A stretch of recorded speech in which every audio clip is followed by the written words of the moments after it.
एक आदमी ने अपने जीवन भर पाई पाई इकट्ठा करके एक बंगले की तरह आलीशान घर बनाया। इस घर पर उस आदमी को बहुत ज्यादा मोह था। वो घर की जी जान से देखभाल करता था।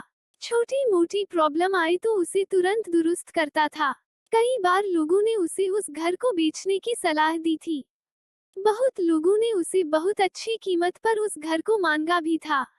उसका खुद का बेटा भी अच्छी कीमत मिलने से उस घर को बेचने के लिए तैयार था। लेकिन वो आदमी कभी भी उस घर को छोड़ने के लिए तैयार नहीं था। उसे जीवन में किसी भी और वस्तु से ज्यादा इस घर पर गर्व था, अभिमान था। एक दिन वो आदमी बाजार गया हुआ था।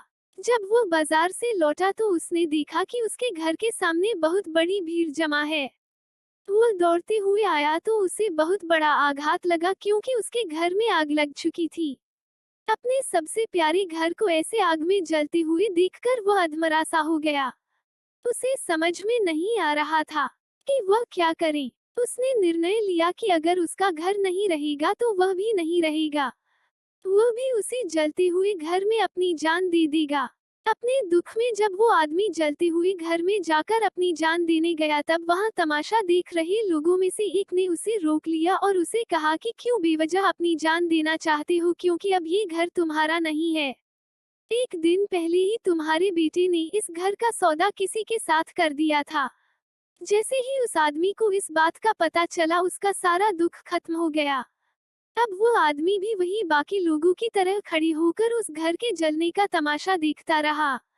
जब वहां पर उस आदमी का बेटा आया तो वह आदमी अपने बेटे के पास जाकर उसे कहने लगा, जरूर मैंने पिछले जन्म में कई पुण्य किए होंगे इसलिए मुझे तुम्हारे जैसा बेटा मिला।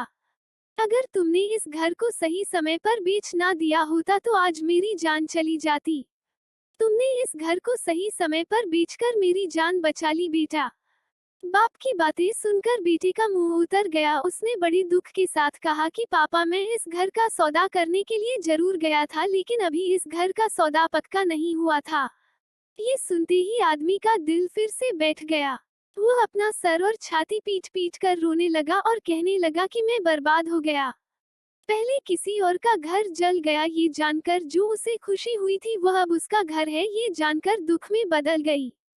दोस्तों, इस कहानी से हम बहुत अच्छी तरह से समझ सकते हैं कि दुख का कारण किसी भी चीज को अपना मानना होता है।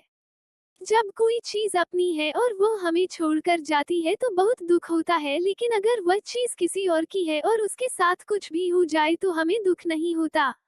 श्रीमद् भागवत गीता में भी यही लिखा है कि किसी भी वस्तु को अपना मानना ही दुख का सबसे बड़ा कारण है, इसीलिए किसी भी वस्तु के साथ ज्यादा लगाव या मोह नहीं बांधना चाहिए। अगर हम ऐसा कर सके तो हमें जीवन में दुख भी नहीं होगा।